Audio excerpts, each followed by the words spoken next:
Bapak. Langsung saja kita ke topik pembahasan. Yang pertama yaitu berorientasi pada pelayanan. Kalau menurut Anda sebagai ASN Basarnas, apa sih makna berorientasi pada pelayanan tersebut? Berbicara soal orientasi, jadi sebagai ASN di lingkungan Basarnas, kita harus menyadari kita dibentuk untuk melayani masyarakat, tentunya di bidang pencarian dan pertolongan. Kalau kita ngomongin orientasi juga berarti kan berhubungan dengan tujuan kita dalam melakukan tugas kita. Ya, tentunya kita bertujuan yang mulia. Namanya mencari dan menolong itu adalah tugas mulia yang tidak diberikan ke setiap orang. Kita dipersiapkan, dibekali sebagai seorang penolong. Tentu tujuannya adalah untuk melayani masyarakat, murni untuk melayani masyarakat. Berarti di Basarnas sendiri harusnya tidak ada perbedaan pemilihan korban ya Pak? Dalam artian tidak boleh membeda-bedakan perempuan dan laki-laki, agama, ras, budaya, dan lainnya.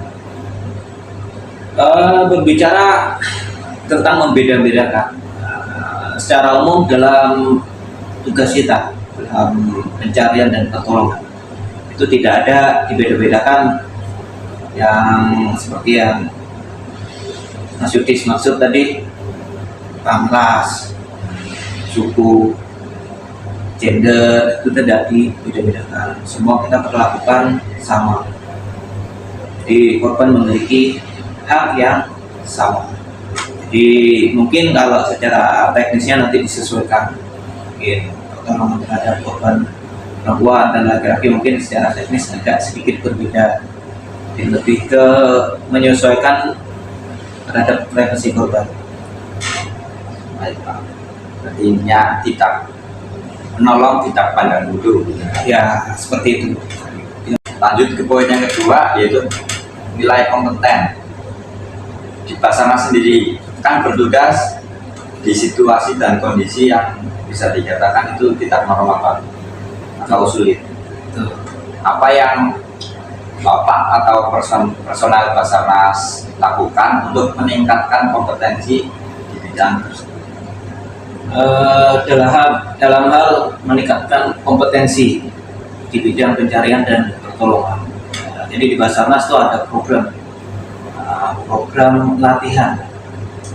Yang pertama itu ada program latihan kesemaktaan jasmani.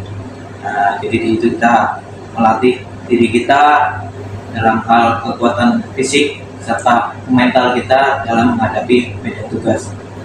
Kemudian ada juga latihan keterampilan SAR. Di situ kita melatih teknik-teknik pertolongan baik di air, di lingkungan vertikal, di gunung hutan maupun di bangunan runtuh. Di situ kita ulang-ulang terus materi yang pernah kita terima sehingga kita tetap dalam kondisi siap dalam melakukan tugas di medan apapun. Seperti yang kita ketahui, yang namanya Basarnas tuh, Mas, kita bertugas di medan yang luar biasa, yang dimana orang lain pada lari, kita malah mendekat untuk menolong korban yang membutuhkan. Makanya di situ kita harus mengikuti pelatihan yang ekstra untuk mempersiapkan diri kita. Berarti di kantor Basarnas Banjarmasin ini, apakah program tersebut itu terjadwal Pak? Ada jadwalnya? Berkaitan dengan jadwal, kalau di kantor Basarnas Banjarmasin untuk latihan kesemaktaan jasmani itu dalam satu minggu tuh ada 3 hari, Selasa, Kamis, dan Jumat. Sedangkan untuk latihan keterampilan di dasar itu di hari Senin dan Rabu. Itu latihannya variatif. Jadi setiap hari itu berbeda-beda. Gantung nanti gimana yang mengaturnya ya. Tentunya kita sebagai seorang rescuer harus mengikuti latihan tersebut supaya kita siap dalam ada tugas apapun bila dibutuhkan nanti. ya. Betul, Berarti pekerjaan personel Basarnas apabila kita dalam melaksanakan tugas berarti itu berlatih dan berlatih. ya betul, karena yang namanya rescuer itu manusia.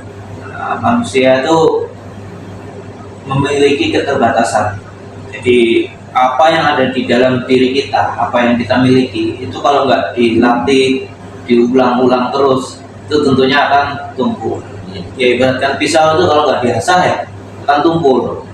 Padahal kita dituntut siap terus. Nah, kalau pisau itu dituntut tajam terus. Nah, sama seperti kita, dituntut siap terus secara fisik, mental maupun ilmu pengetahuan di bidang pencarian dan pertolongan.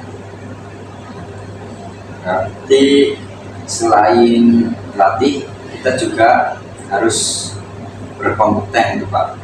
Di Basarnas sendiri apakah ada program bagi pegawai atau rescuer untuk mengetes kemampuan di bidang pencarian dan pertolongan tersebut Pak? Jadi di lingkungan Basarnas untuk tes khususnya yang di bidang pencarian dan pertolongan itu ada yang namanya uji periodik. Dilakukan itu per semester atau 6 bulan sekali. Jadi di situ kita diuji terkait dengan kemampuan fisik dan mental. Kemudian ada juga ujian keterampilan SAR. Jadi keterampilan kita adalah melakukan pertolongan. Nah, itu untuk ujiannya variatif. Mengenai tugas Basarnas Pak atau pekerjaan Basarnas yang harus selalu siap sedia, tidak memandang waktu, itu kan bisa dikatakan loyalitas. Kalau menurut Anda loyalitas itu apa sih Pak? Berbicara tentang loyalitas sebagai ASN Basarnas atau insan SAR, atau insan yang berkecimpung dalam bidang pencarian dan pertolongan, loyalitas itu tentunya adalah modal utama buat kita semua. Nah, karena apa? Kalau berbicara loyal, tentunya kita tidak memandang waktu, tidak memandang kondisi. Selama kita siap, kita memungkinkan untuk melaksanakan tugas tersebut, maka kita wajib melaksanakan tugas tersebut. Karena kita sudah disumpah untuk menjadi seorang rescuer. Istilahnya itu jiwa ragaku untuk kemanusiaan. Jadi itu motonya Pak di sebagai insan SAR Pak. Jadi nggak pilih-pilih tempat, selama kondisi kita memungkinkan berangkat dimanapun. Bagus sekali Pak. Memang Basarnas ini pekerjaan yang mulia ya Pak. Ya alhamdulillah, karena tidak semua orang berkesempatan mengabdi di bidang kemanusiaan. Baik Pak, mungkin cukup sampai di sini ngobrol-ngobrolnya. Terima kasih atas waktunya Pak. Ya, terima kasih. Menyampaikan. Baik, sekian dari saya. Wabillahi taufik wal hidayah. Assalamualaikum warahmatullahi wabarakatuh. Kita lihat dulu.